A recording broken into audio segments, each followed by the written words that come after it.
ఒక్కొక్కరికి ఒక్కొక్క న్యాయం సరికాదు.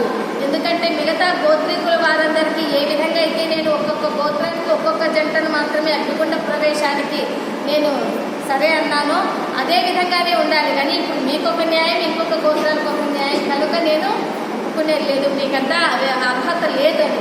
అప్పుడు ఈ పెళ్లికుల గోత్రీకుల వారంతా మిగతా 612 మంది గోత్రాల వారితో అంటున్నారు, ఓ 612 గోత్రీకులారా, 102 గోత్రాల వారితో అంటున్నారు, ఓ 102 గోత్రీకులారా, మీరంతా ఎంత పుణ్యాత్ములు, ఎంత భాగ్యవంతులు మీరంతా.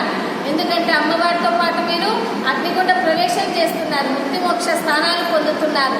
కనుక మీలో ఉన్న అనైశ్వర్యాన్నంతా మేము తీసుకొని మా ఐశ్వర్యాన్నంతా మీకు ఇచ్చేస్తాం. అంతేకాకుండా మీలో ఉండే అనారోగ్యాన్ని మేము తీసుకొని మాలో ఉండే ఆరోగ్యాన్ని మీకు ఇచ్చేస్తాం అంటున్నాం. అంతేకాకుండా మీలో ఉండే దుష్ట గుణాలన్నీ మేము తీసుకొని మాలో ఉండే సద్గుణాలు, మంచి గుణాలన్నీ మీకు ఇచ్చేస్తాం అని పెళ్లికుల గోత్రీకుల వారు 102 గోత్రాల వారితోనూ చెప్పారు.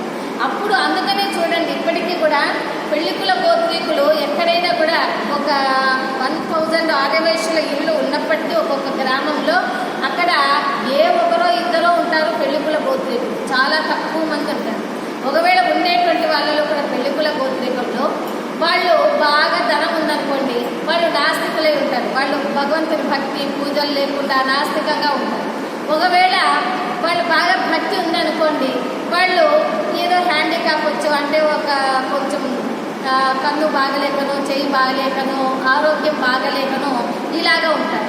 ఎందుకు ఇలా జరిగింది అంటే ఆనాడు వాళ్ళు వాళ్ళకుండే దుష్టగుణాలని వీళ్ళు తీసుకున్నారు కదా, వాళ్ళకుండే అనైశ్వర్యాన్ని వీళ్ళు తీసుకున్నారు కదా, వాళ్ళకుండే అన్హెల్త్ని వీళ్ళు తీసుకున్నారు కదా. అందుకనే ఇప్పటికీ పెళ్లికుల గోత్రీకులకు వీళ్ళు అలాగుంటారు, మిగతా 102 గోత్రీకుల వారికి అభినందించారు. అప్పుడు 102 గోత్రీకుల వారంతా కూడా అంటున్నారు, ఓ పెళ్లికుల గోత్రీకులారా, మీరు అమ్మవారు గోత్రీకుల ఉండి ఎంత పుణ్యం అదృష్టం చేసుకున్నారు, కనుక మేము కూడా మీకు ఒక వరం ఇస్తున్నాం. ఏమంటే ఈ రోజు నుంచి ఎప్పుడైనా ఎవరి ఇంట్లో అయినా కూడా శుభకార్యాలు, వివాహాలు జరిగితే వాళ్ళు మొట్టమొదటిగా ఆహ్వానించాల్సింది పెళ్లికుల గోత్రీకులమే. పెళ్లికుల గోత్రీకులనే మొట్టమొదట మనం ఇన్వైట్ చేయాలి.